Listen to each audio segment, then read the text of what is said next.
do the sermon behind you for obvious reasons. And it's not a problem when things like that happen. It's okay. It's actually kind of fun.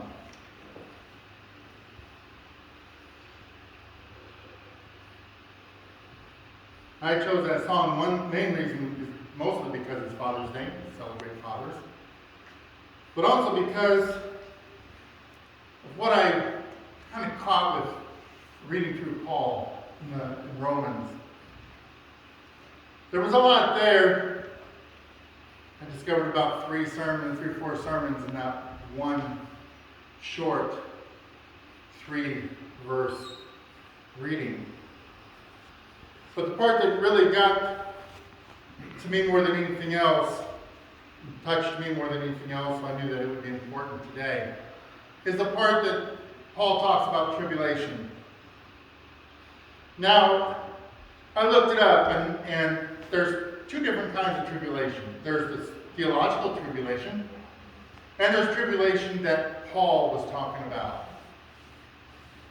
The Great Tribulation is defined as this. It's a relatively period of time where everyone will experience worldwide hardships, persecution, disasters, famine, war, pain, and suffering, which will affect all creation. And it will precede in judgment of all when the second coming takes place. And that's the tribulation that the planet will share. And it almost seems like we're so close to that now. And many people feel that we are there. But the kind of tribulation that Paul talks about is a little bit of a smaller scale than that.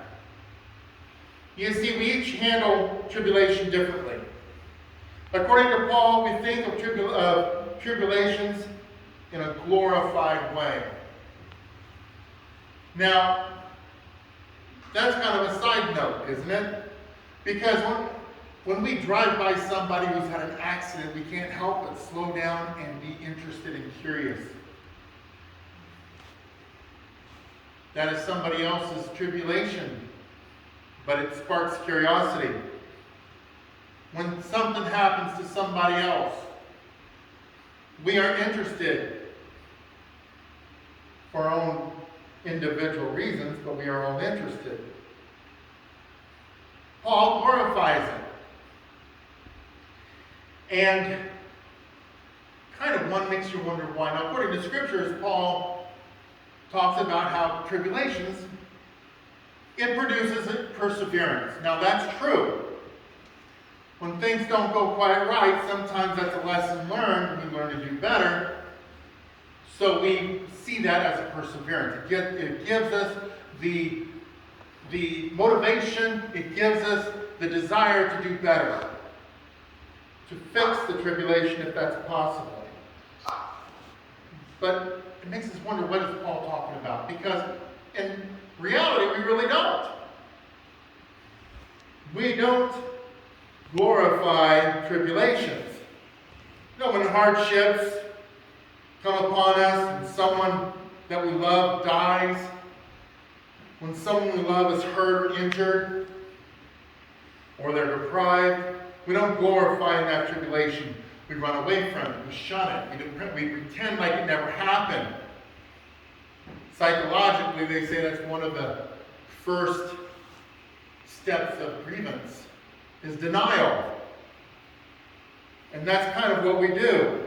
But we don't want to deal with tribulations. We don't want to deal with tribulations when our parents are growing old, when our children are sick. We don't want to deal with the tribulations that come with economic hardship or setbacks or any kind of difficulty. So why is Paul glorifying tribulations? Here's what Paul is saying. Paul is saying that truly justified Christians, the one who is justified by faith, the one who has peace with God, the one who has access to God, is not going to be defeated by trials and circumstances. A Our fear does not force us to just throw in the towel and give up. But how many people do we find or do we know? That's what they do. They get thrown in the towel and give up. That's it. I give up on Christianity. I give up on faith. I give up on God. And it's like, wait a minute here. Wait.